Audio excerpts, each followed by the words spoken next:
Hi, I'm Linda Canase, and I'm going to share with you how I made this custom-looking canvas bag using my Sizzix alphabet dies. The supplies that you'll need for this project, besides either a Big Shot machine or in my case I'm using a Vagabond machine, you'll need my alphabet dies by Sizzix, and they're a beautiful script font that will work. Each letter will run into the next letter and look very custom when they're done. You'll need some material to cut the letters, and in this case I use something called Olefun, and I'll put the information in the description below. And it's a beautiful metallic shimmery material. It is non-woven, so the edges will not fray. And then I use some 6-inch wide Stacy tape that made by Scrapbooking Made Simple. It's a wonderful double stick adhesive. And you'll need a canvas bag to use as the base for your project. So let's get started. So now that I've adhered my 6-inch wide Stacy tape to the back of a piece of the Olefun, I'm ready to start cutting out my letters. So to begin with, I'm going to start making a Sizzix sandwich, so I'll put my cutting pad on the bottom, and then I'll start laying out my alphabet dies. Now, I need to cut out more than just one set of these letters, so I'm going to tuck them into the side and use as little material as possible. So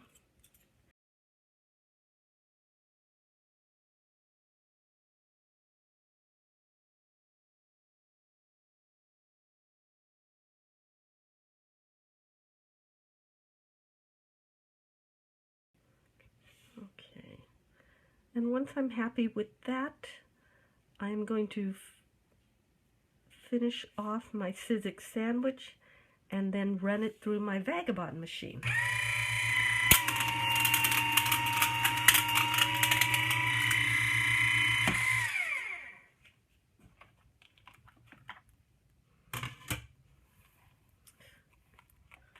And you can see how cleanly these alphabets cut. They're wonderful. This material is wonderful to work with. Okay, then let me cut a second set of some of the letters that I will need, and I will be right back. Now that I have all the letters that I need cut out, I can go on to the next part. Now that you're sure you have all the letters and you have it spelled correctly, you start from the center of the bag, or whatever material you're starting with, and you lay out the letters. And they're going to, because again this is a script letter, they're going to overlap a little bit. And we're going to start with, again, the center, so the first word is this gonna, and I'm going to move it over a little bit so that it's centered on the canvas bag.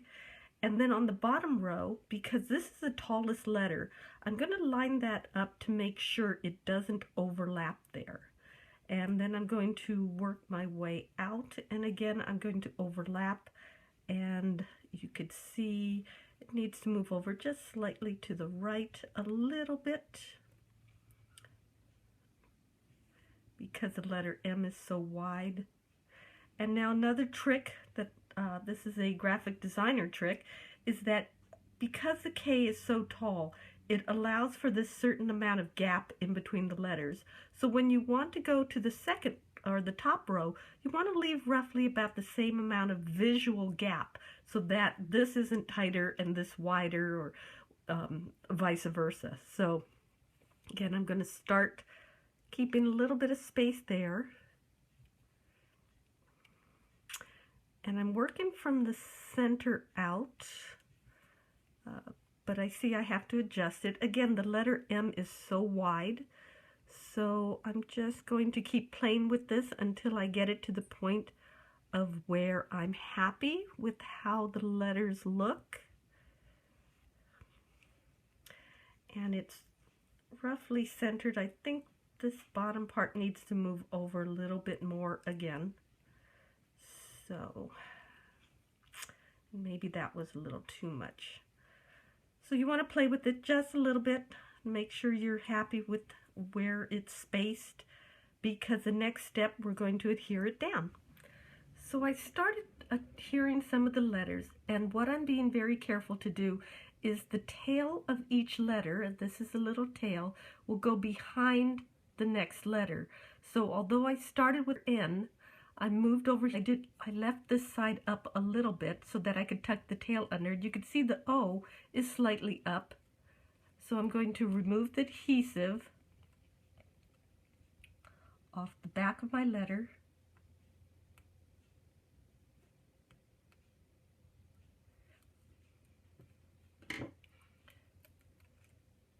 And I'm going to lay it down so that the tail will tuck behind the next letter.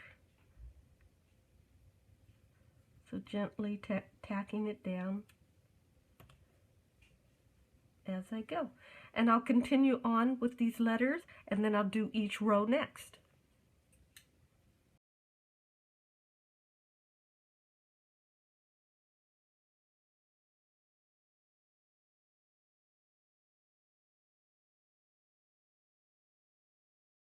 Here's the final project. You can see how the shiny material and the script lettering make this look like a custom bag. Thanks for watching, and don't forget to like and subscribe to this channel to stay up to date on more projects.